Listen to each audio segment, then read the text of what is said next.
Station, this is Houston. Are you ready for the event? Good morning, Houston. Station is ready for the event. Westwood One, this is Mission Control Houston. Please call station for a voice check. Station, this is Michael Toscano for Westwood One News Radio Network. How do you hear me? Good morning. We have you loud and clear here aboard the International Space Station. Great to be talking to you today. Wow, well, that's very exciting, and we see you all as well. It looks as if we have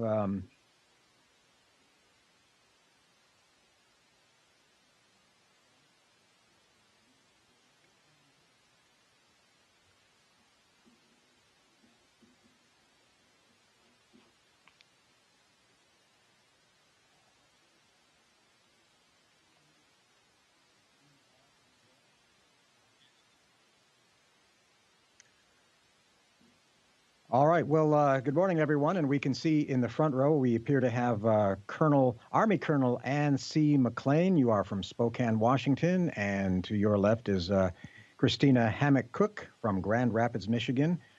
Behind you folks, it appears to be on our left, I guess on your right, we see David Saint-Jacques, who is from Quebec and the Canadian Space Agency. And we also have Nick Hague, who is an Air Force colonel with the Nick Hague from the Air Force.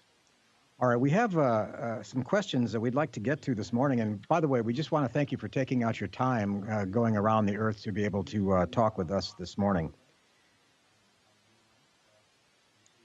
We want to begin with a question from 8th grader April Hyatt from Barker Middle School in Michigan City, Indiana, which, by the way, is not far from Grand Rapids in Michigan.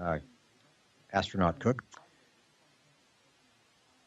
She asks, what do you see from the International Space Station as you orbit the Earth?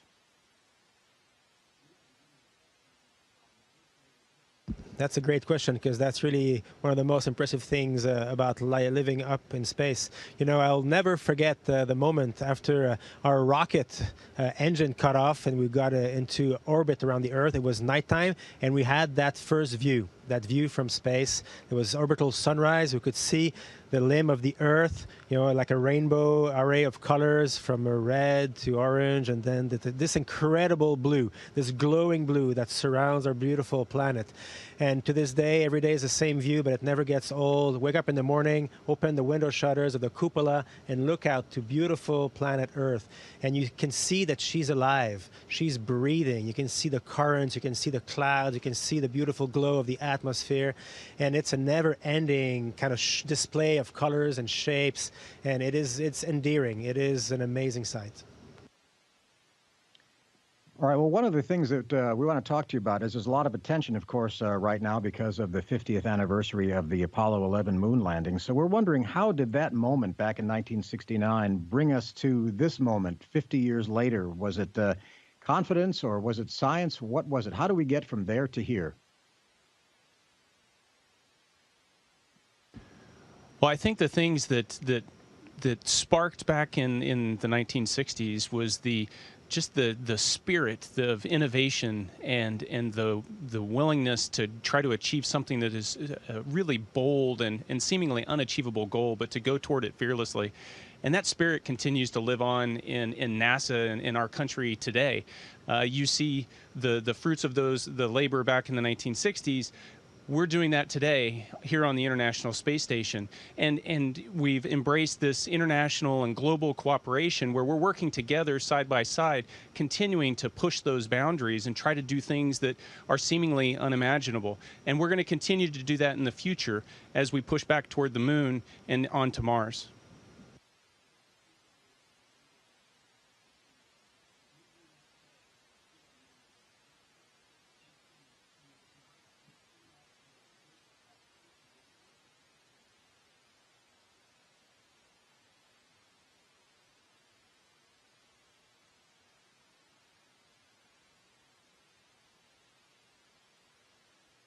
All right, so the purpose of space exploration, there are really two main purposes.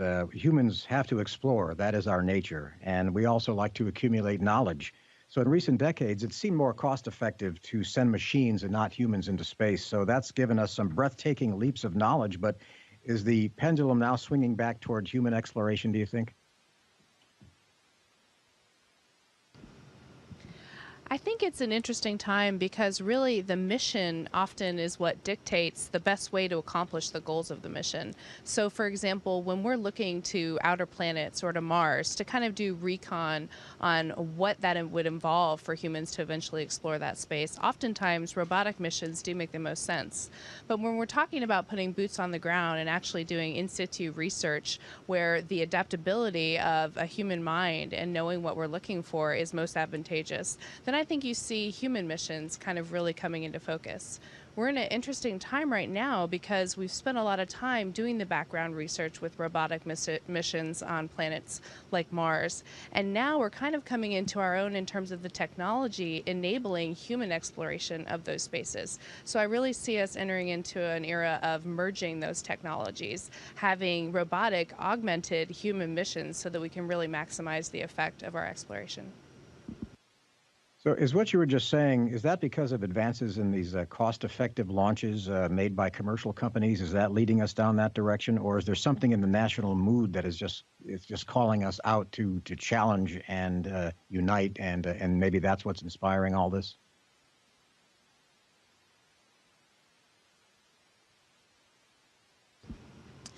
You know, obviously, I think it does take the inspiration that is a part of the human condition, our goals of exploring, our goals of taking on really big challenges together. And I think that combined with the readiness that we're at in terms of our technology and our willingness to send people out on this next adventure, having spent many decades in low Earth orbit and really maximizing our benefits to the Earth in our time here, we're really ready to marry the technologies of what we found in low Earth orbit with what science has informed us about in those deeper exploration missions. So I really think that's what it's about in terms of what we're going to be swinging to on the pendulum going forward. I think people would like to know from each one of you what inspired you individually to become an astronaut. How did a normal person end up in space? Well, I think I love the way you just asked that question because you're absolutely right. We're just normal people that had kind of an abnormal passion and drive to do something so far beyond, you know, what any of us had, you know, growing up or when we were little. So for me personally, everybody's story is a little bit different. I first knew and first told my parents I wanted to be an astronaut when I was 3 years old. I can't even put my finger on what it was that inspired me about it, but I knew there was something inside of me that was just excited watching and seeing space exploration, looking up at the stars, watching rocket launches, and I always felt like I wanted to be a part of it and do something that nobody else has done and be part of something so much bigger than I was. And I was lucky to be surrounded by family and teachers who encouraged that and told me that, yes, I could do that if I really worked toward it. Yeah, Anne said it right. Everybody's story is different. Me, from a young age, I had this obsession of knowledge. I had this crazy dream that maybe if I tried enough, I would understand everything. Of course, it's impossible, but I will try. And I was really impressed by when I understood what those pictures were we were seeing of the Earth seen from the moon. When I realized, wow, that is where I am now. So where was the photographer? The photographer was on the moon. And to me, it was just unfathomable that the human ingenuity and kind of teamwork could produce such miracles. And it convinced me that what I wanted to do was to be an explorer, was to become a learned person. So it convinced me to stay in school, stay fit, learn languages, travel, go to university, and become an explorer in whatever shape that would take, so that I could understand more and more of the world around me, expand the bubble of my knowledge, so to speak. And one thing led to another, and one day I heard they were recruiting astronauts, and it's as if the voice of a little boy in my head was going, "Oh, you got to try. You actually have to try. Drop everything and try it." And I tried to kind of stay true to that little boy inside me. And lo and behold, I got lucky.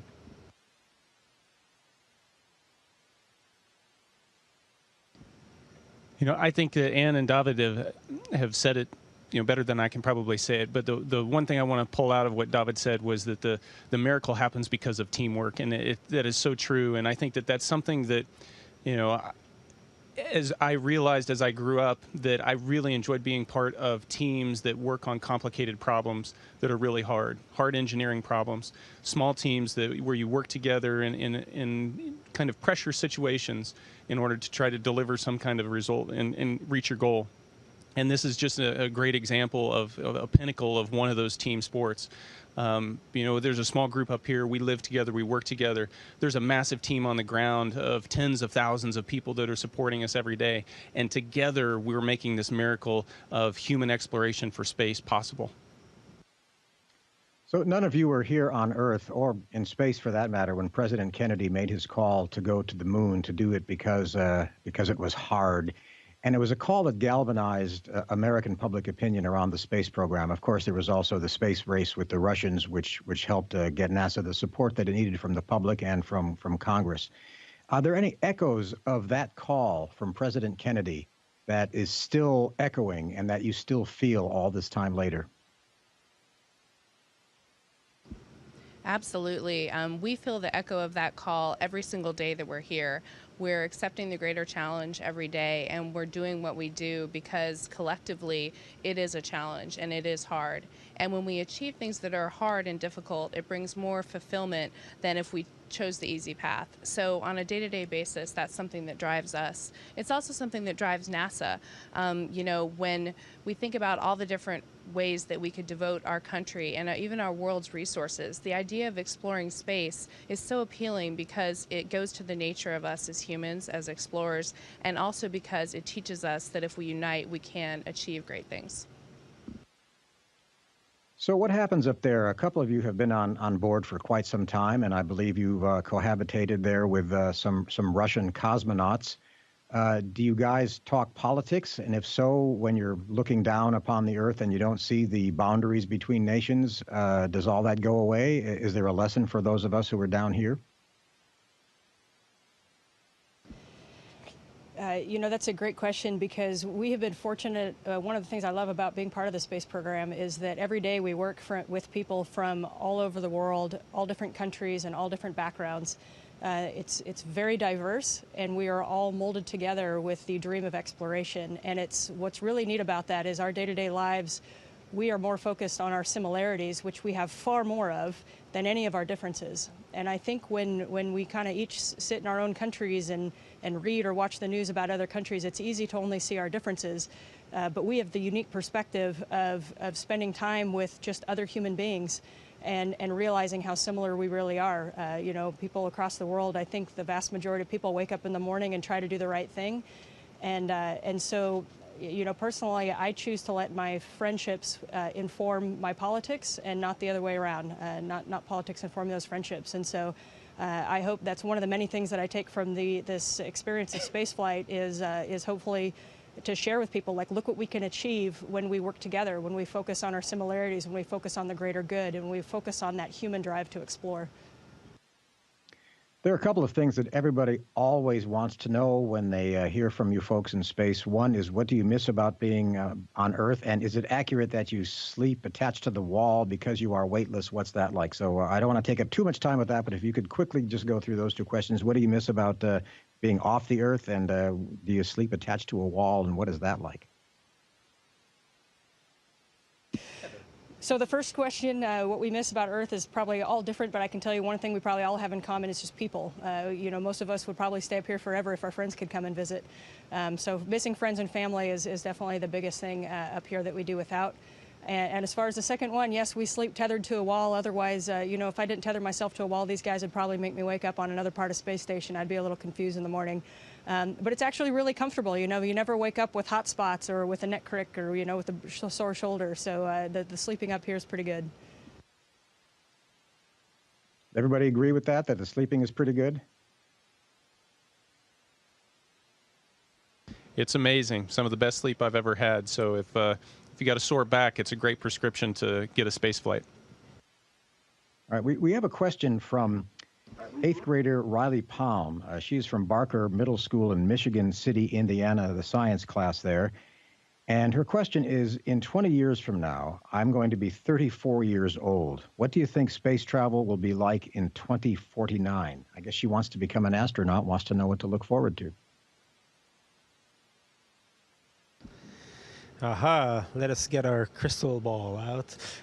So, where back then, in that time, we won't be astronauts anymore. We may be old teachers for astronauts. We'll be instructors, maybe. And it will be the next generation who will decide this. One thing that we've learned from the space program is that decisions that are taken now affect the projects of the next generation. It's really long term. So our dreams, our future is in the head of kids. So whatever they dream of is probably a good reflection of what the future will be. Space exploration, it will continue. It is in the heart and soul of humanity to explore, to keep pushing. I like to say there's three things that make us better. It's the arts, science, and exploration.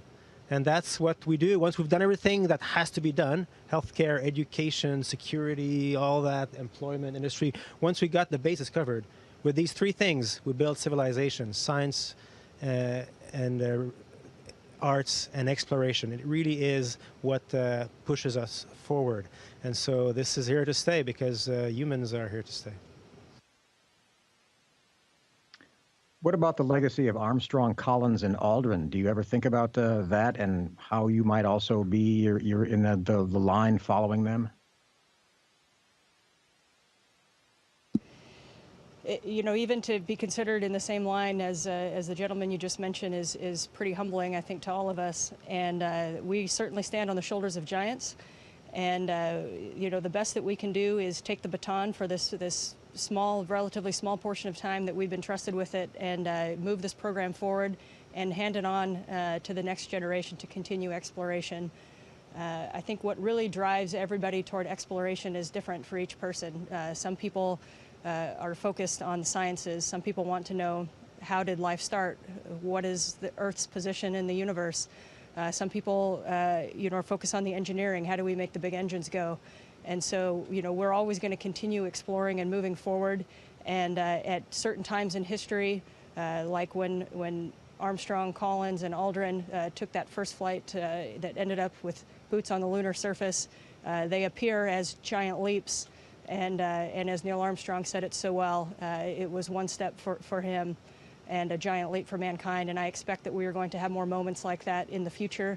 And we certainly stand on the shoulders of giants from the past. Mm-hmm.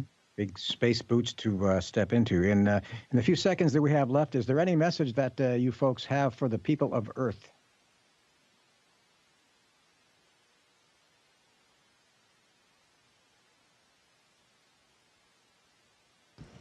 I think it's the power of the human spirit and imagination. Dream big, chase your dreams.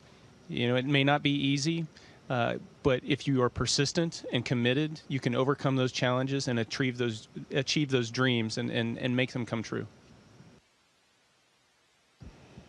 And I would add to that too, we often get asked why we explore. Why the moon, why Mars, why explore? And I think through the history of humans, we have always had a propensity to explore. We went across lands, we went across waters, we took to flight, and now we take to outer space. And as I just mentioned, everybody's different and everybody's drive is different on what that exploration looks like. But I think a better question than why do we explore is who would we be and who would we become if we ever stopped exploring? Well, we are running out of time, so I want to thank NASA's Army Colonel Anne McClain and Air Force Colonel Nick Hague and Christina Cook, and also from the Canadian Space Agency, David Saint-Jacques, for taking the time to be with us this morning. It has been our privilege, and I think we've learned a lot. And as I'll speak for the people of Earth and say thank you so much, and we look forward to your safe return, all of you. Thank you very much. Thank you for your interest in space exploration. It's certainly an exciting time to be part of it, and thank you for spreading the story. And we certainly hope that it helps get more people involved, and we look forward to joining you back on Earth here shortly. Station, this is Houston ACR. That concludes the event. Thank you, Westwood One. Station, we are now resuming operational audio communications.